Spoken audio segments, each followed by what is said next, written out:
Hi viewers, இன்றைக்கி நம்ம பார்க்க போகிற டாபிக் என்ன பார்த்தீங்கன்னா, ஒரு இயக்கத்தை பற்றி தான் பார்க்க போகிறோம்.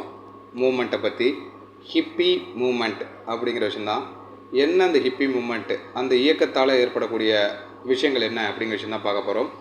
What is that hippie movement அப்படின்னு பார்த்தீங்கன்னா, 1960s இது எமர்ஜ் ஆகிருக்கு ஹிப்பிஸ் மூமெண்ட் அப்படிங்கிற விஷயம். ஸோ இவங்களோட ஃபோக்கஸ் இந்த மூமெண்ட்டோட, இந்த இயக்கத்தோட, அதாவது குரூப் ஆஃப் பீப்புளெலாம் ஒரு குழு சேர்ந்து அவங்க மூமெண்ட்டை உருவாக்குறாங்க. அந்த மூமெண்ட் பேர் தான் ஹிப்பீஸ்னு வைக்கிறாங்க 1960s.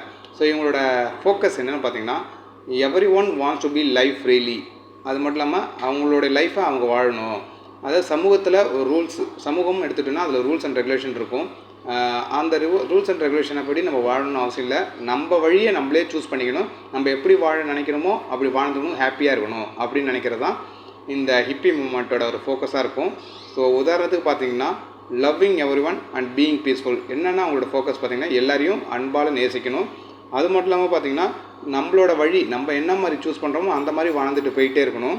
அது மட்டும் இல்லாமல் சமூகத்தால் உருவாக்கப்பட்ட அந்த கட்டமைப்பான அந்த சட்டங்களெல்லாம் மீறிட்டு போயிட்டே இருக்கணும். அதுபடி நம்ம வாழக்கூடாது. நம்மளோட லைஃப் என்ன சூஸ் பண்ணுறோமோ, நம்ம விருப்பமோ அதுபடி வாழணும். ஸோ இந்த பூமியை பாதுகாப்பாக பார்த்துக்கணும் அப்படிங்கிற மாதிரி இவங்களோட நோக்கமாக இருக்குது, இந்த ஹிப்பி மூமெண்ட்டோட நோக்கம். அது மட்டும் இல்லாமல் ரொம்ப அதிகமாக விரும்புகிற விஷயம் என்னென்னு பார்த்தீங்கன்னா, மியூசிக். இந்த ஹிப்பி மூமெண்ட்டால் விரும்பக்கூடிய ஒரு விஷயம் மியூசிக் எல்லாருமே கேட்கணும். அது மட்டும் எல்லாருமே ஒற்றுமையாக வாழணும். அது மட்டும் இல்லாமல் பார்த்திங்கன்னா, யாராவது தப்பாக நடந்துக்கிட்டாங்கன்னா அந்த தப்பை எதிர்க்கிற ஒரு துணிச்சலோடு வாழணும் அப்படின்னு சொல்லி இந்த இயக்கத்தோட நோக்கமாக இருக்குது. ஸோ இது பேர் தான் ஹிப்பி மூமெண்ட் அப்படின்னு நம்ம சொல்லலாம். ஸோ தேங்க்யூ ஃபார் வாட்சிங் மை வீடியோஸ். மறக்காமல் சப்ஸ்கிரைப் பண்ணுங்கள் நம்ம சேனலை. தேங்க்யூ.